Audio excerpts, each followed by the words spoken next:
How did you react when you had a disagreement or a fight with someone? Were you defensive, angry, upset, sad, or just okay? You see, a lot of us think that we know ourselves really well, but most of us, around 80% of us, do not deeply understand why we do certain things or behave in certain ways.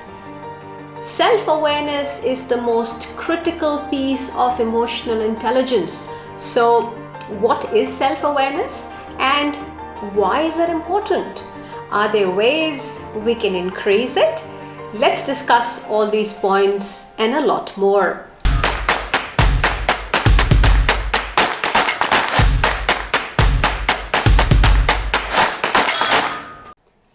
Hi everyone, my name is Aiena. I'm a flight attendant and a cabin crew trainer. Apart from travel, other topics that excite me are leadership, health, and wellness. Welcome to this channel.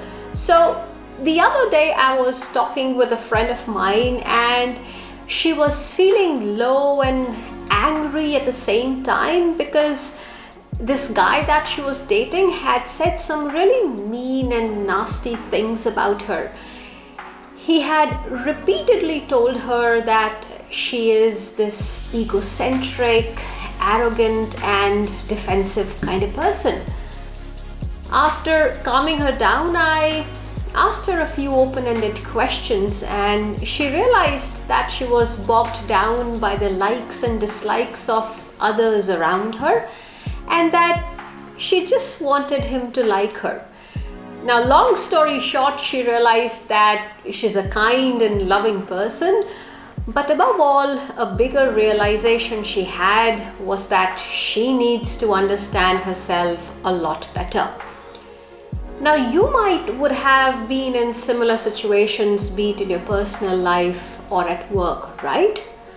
So, what is self-awareness? Let's understand that first. It's the ability to understand our own thoughts and feelings and why we feel the way we do. Now, understanding that why is critical because it helps us understand what our trigger points are. For example, why am I a people pleaser? Or why am I looking for the approval of others for self-worth? And that was the case with a friend of mine I was talking about earlier. Now, another important part of self-awareness is about understanding and reflecting on our own value system.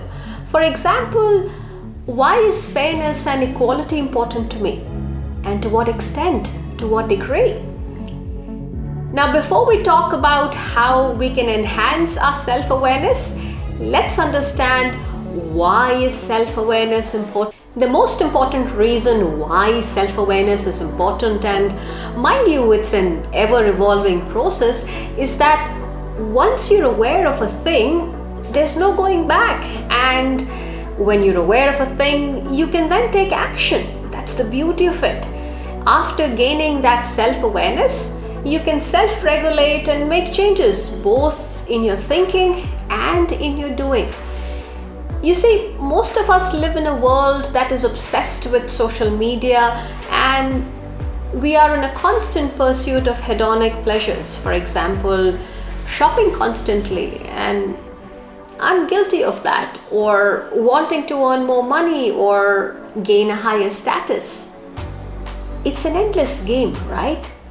Now, don't get me wrong, there's nothing wrong with enjoying simple pleasures in life and achieving the goals that we want. But when they control our emotions and thinking, we have a huge problem. So, when you dig deeper, you're not influenced by superficial factors that are not serving you.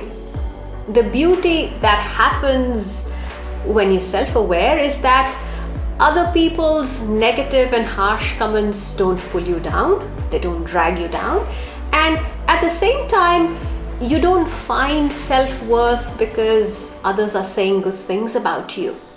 You learn when to engage in conversations and when to just walk away. That's the beauty of being self-aware. The other benefit of self-awareness is that it helps you to understand your strengths and weaknesses. When you know them, you can use your strengths in your favor. Now, there's enough research that shows that when we use our strengths more often and we work on polishing them, it sets us apart from others. Now, we need to work on our weaknesses too, especially if they are stopping us from progressing and getting to the point that we want. A general rule of thumb about strengths and weaknesses is don't beat yourself up over what you think are your major flaws, and don't overestimate how great your strengths are. Learn to strike a balance between the two. Psychologist Tasha Eurich and her research team found that people with high levels of self-awareness are happier and they have strong relationships. Now, this might not come as a surprise to you, as a lot of factors don't upset self-aware people. They know when to walk away from relationships that are not working after they've tried out for some time. When you self-introspect enough, you understand the traumatic experiences you've had in life, especially as a child.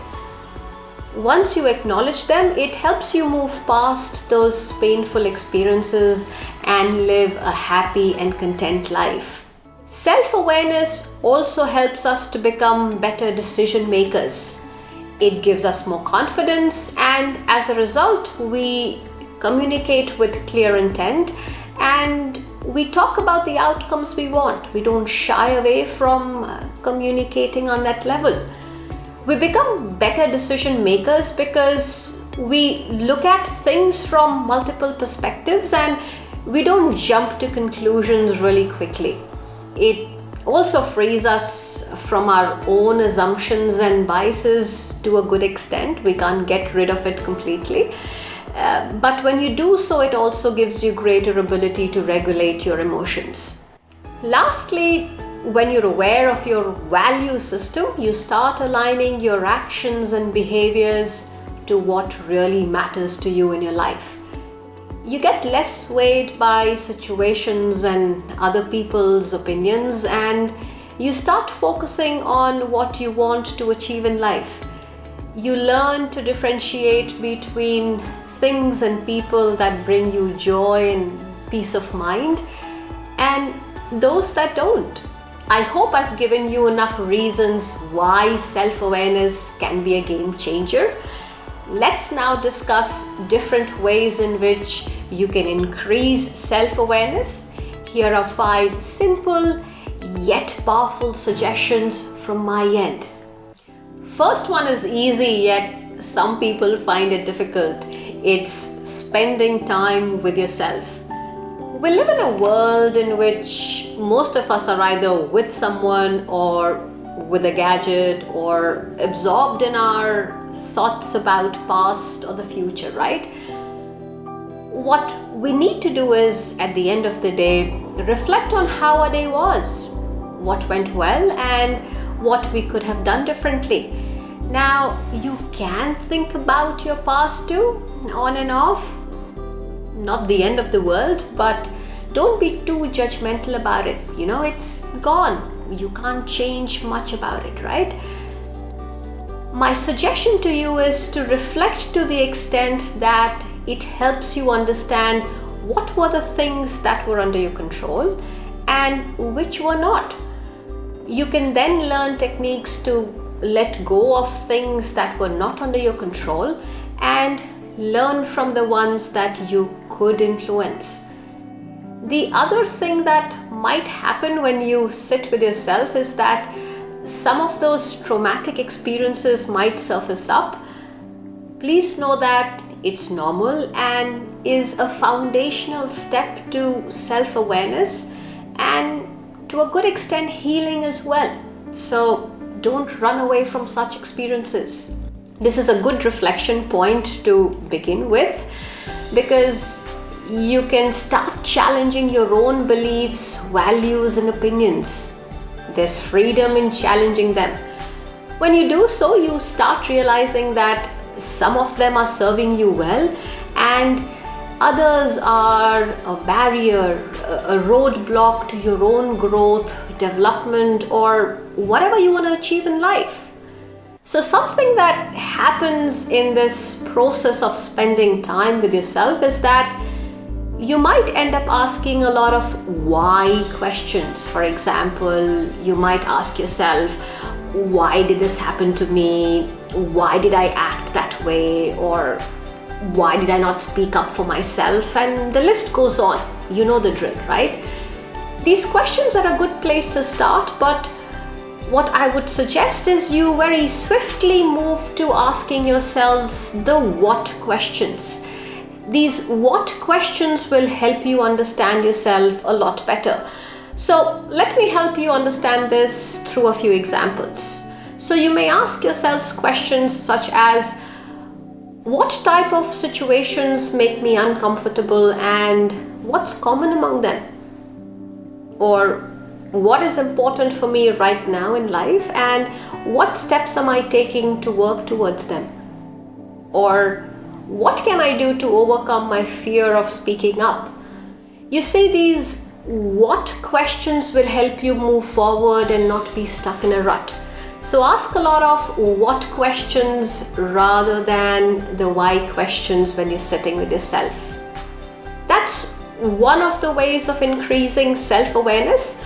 Another way to enhance it is to journal. Get into a habit of writing your journal at the end of the day, pretty much every day if you can. It has multiple benefits, loads of them. When you write down your thoughts and emotions, you clear up your cluttered mind, and the reasoning behind why you did something or said something becomes quite clear to you. Now, there are different ways of journaling. You can write your thoughts down in a physical notebook or use any text writing app. Use whatever you're comfortable with. And you would have heard about bullet journaling. It's quite popular these days as it requires less time. I'll suggest try all of them out and see which one works for you. Thirdly, there are a lot of tools available both online and offline that will help you understand yourself a lot better. For example, Johari Window, Myers-Briggs, Big Five, and loads of other psychometric tests. I'll leave a link to my blog in the description box below, and you can try a few of these tests for yourself. Now, a word of caution though.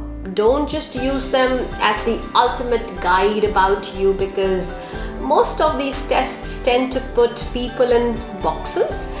However, they do provide you with a few reflection points, so use them in conjunction with the other suggestions that I've shared with you in this video. Now, out of all of these tools, one of my favorite ones is Values in Action Inventory of Strengths. You remember I was earlier talking about you knowing about your strengths. This test will help you identify your dominant strengths, and it's free on their website. Again, I'll leave a link below and you can check it out. What it does is it measures your answers across 6 broad categories with a total of around 24 strengths. Once you take the assessment, it will generate a report telling you what your top 5 strengths are, and you can begin to optimize them right away. Another way to increase your self-awareness is by getting feedback from people you trust, because we all have blind spots, right? Think of 3 to 5 people whom you trust and that you value their opinion. They can be people whom you've worked or lived with for an extended period of time, and these should be people who want the best for you come what may. Don't ask for feedback from any Tom, Dick and Harry, because sadly we live in a world where everybody wants to have an opinion about everything and everyone. Now, when you ask for feedback, please tell them you won't take that feedback personally, and please don't. Take your time and reflect on what they said about you and make changes accordingly if needed. Also, keep in mind that some friends and family members will be too biased. They either think you're amazing and everything's great about you, or their opinion might have been hurtful or destructive in the past. So carefully select people who have kind of good track record of being balanced yet helpful at the same time. Look for people who stuck to their guns and told you something when you didn't want to hear or accept in that moment, but now in hindsight you think that you needed that feedback. You also want to make sure that you keep such people in your life forever. Lastly, practice mindfulness. Now, mindfulness is a very broad term. You can practice mindfulness in a traditional way by meditating, but it could also be by spending time in nature or just painting or going for a walk. The key here is to be present in the moment. This will help you connect with your body, mind, and even your surroundings, your place around you. Now, although I don't get to spend time with Mother Nature as often as I'd like to, I practice meditation daily. I've been practicing it for a long time now. Like most people, I started meditating because I was going through a difficult time in my life and I wanted my monkey mind to stop overthinking. Fast forward today, I'll admit that it's one of the habits that has helped me during other challenging times. Even during COVID, it was a huge help. So I highly recommend that you give it a try if you don't meditate, as it has numerous benefits. So, which self-awareness techniques have you tried out and which ones have worked for you? Let me know in the comment section. If there are any other techniques that have helped you, I'd love to hear about them. Self-awareness journey is a lifelong one, and it helps us to live a rich and fulfilled life. On that note, till we meet again, Aina signing off. May you get to know the most important person in your life. That's you.